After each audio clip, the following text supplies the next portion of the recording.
Netherlands আসছে নিশ্চিত। আনুষ্ঠানিক ঘোষণাটুকু বাকি ছিল ক্রিকেট বোর্ডের দায়িত্বশীল কারো কাছ থেকে। সেটাই দিলেন সহ সভাপতি এবং cricket operations chairman Nazmul Abedin. আগস্টের শেষ সপ্তাহে 3 টি-20 খেলতে আসছে ডাচরা।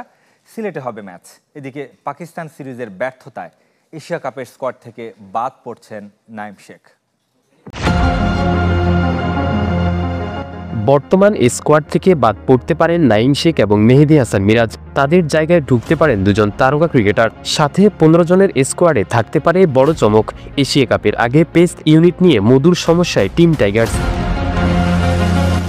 প্রশ্ন আছে মোহাম্মদ সাইফুদ্দিনকে নিয়েও। সব মিলিয়ে আগামী টি-20 এশিয়া কাপ কেমন হতে পারে টাইগারদের স্কোয়াড?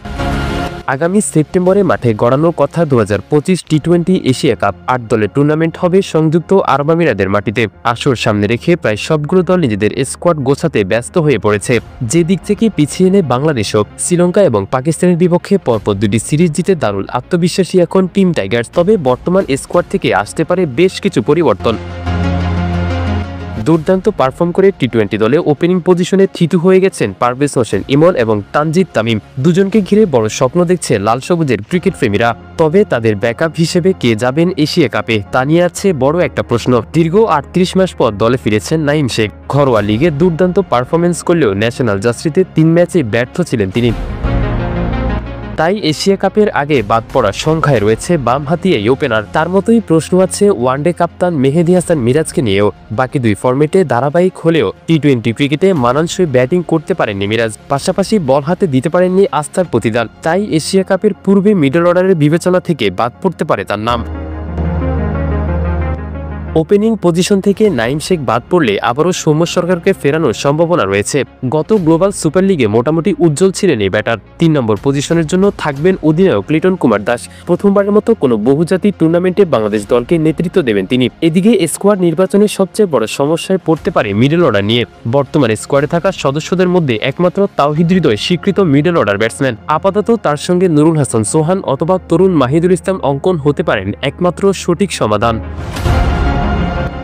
গত বিপিএল ও ডিপিএল এ ব্যাট হাতে বেশ উজ্জ্বল ছিলেন এই দুজন। তাই মিরাজের জায়গায় 5 ও 6 নম্বরে তাদের দুজনের মধ্যে একজন ডাক পেতে পারেন এশিয়া কাপের স্কোয়াডে।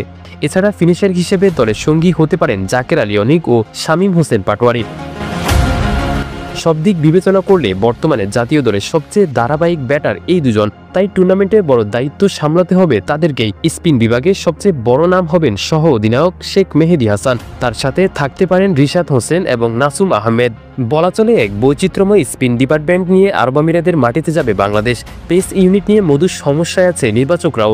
শেষ 2 সিরিজে দারুণ পারফরমেন্স করেছেন শরীফুল ইসলাম, মোস্তাফিজুর রহমান ও তানজিম হাসান সাকিব। তাদের সঙ্গী হিসেবে আলোচনায় আছেন মোহাম্মদ সাইফুদ্দিনের নামও। তার পাশাপাশি সম্ভাবনা আছে তাসকিন আহমেদেরও। তবে ব্যাটিং অর্ডার থেকে একজন কমিয়ে দুজনকে সুযোগ দেওয়ার পক্ষে অনেক বিশ্লেষকরা।